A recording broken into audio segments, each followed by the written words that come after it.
কোরবানির গোশত 3 ভাগ করার নাকি নিয়ম নেই, কিভাবে বন্টন করা সবচেয়ে উত্তম? কোরবানির গোশত 3 ভাগ করার নিয়ম নেই, এই কথা ইদানিং খুব বেশি চাউর হচ্ছে। কে বলেছে কোরবানির গোশত 3 ভাগ করার নিয়ম নেই? এখানে একটি ভুলকে সংশোধন করতে গিয়ে আরেকটা ভুল আমরা করে বসছি অনেকে, আর সেটি হলো কোরবানির গোশত এ সম্পর্কে আল্লাহ রাব্বুল আলামিন কোরআনে হাকিমে বলেছেন ফাকুলু মিনহা ওয়া তাইমু আল কানিআ ওয়াল মুতাররা। কোরবানির গোশত নিজেরা খাবে এবং সেই সাথে নিজের আত্মীয় স্বজন, গরিব, নিজের আত্মীয় স্বজন, প্রতিবেশী, বন্ধু বান্ধব, আপনজন তাদেরকে খাওয়াবে, আরেক ভাগ গরিব দুঃখী অভাবী মানুষদেরকে দিবে, অর্থাৎ 3 ভাগে ভাগ করবে। এটা মুস্তাহাব, ভালো। যে জিনিসটা আমাদের সমাজের সংশোধন যোগ্য সেটা হলো সমাজের ভাগ নামে কোন পশু থেকে থোক গোশত তুলে রেখে 1/3 গোশত সরিয়ে রেখে মোড়ল মাতবররা তাদের মতো করে তারা বন্টন করেন। এটা একদিক থেকে তো ভালো দেখা যায় যে সামাজিকভাবে উদ্যোগ নিয়ে যদি বন্টন করা হয় সব গরিবরা সমান হারে পাবে, উপযুক্ত মানুষদের ঘরে ঘরে পৌঁছে যাবে, এটা ভালো। এটা আসলেই ভালো তখন যদি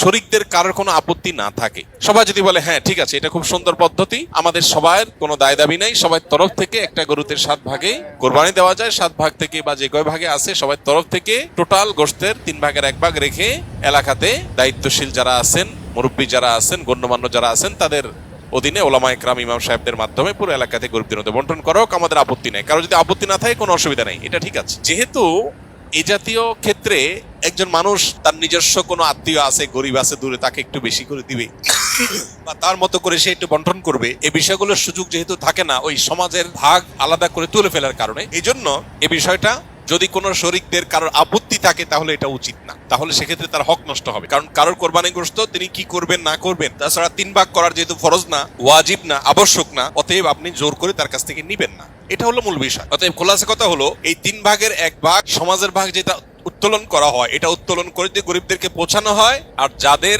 কোরবানি তাদের যদি এটা নিয়ে কোনো আপত্তি না থাকে তাহলে কোনো অসুবিধা নাই, আদায় হয়ে যাবে সবার কোরবানি, এবং এটা কোনো গুনাহের বিষয় না বরং সওয়াবের বিষয়। আর যদি কারোর আপত্তি আছে বলে মনে হয় তাহলে সেক্ষেত্রে এটা না করে তাকে স্বাধীনতা দেওয়া উচিত। তিনি 3 ভাগ করবেন না একটু কম বেশ করবেন, শরীয়ত যেহেতু তাকে বাধ্যতামূলক করে নাই, অতএব সেটা তার উপর ছেড়ে দেওয়া উচিত। কিন্তু 3 ভাগ করে কিছুটা নিজে খাওয়া, কিছুটা আত্মীয় স্বজন, কিছুটা গরিব দুঃখীকে দেওয়া, এটা মুস্তাহাব, এটা ভালো, এটা করা উচিত।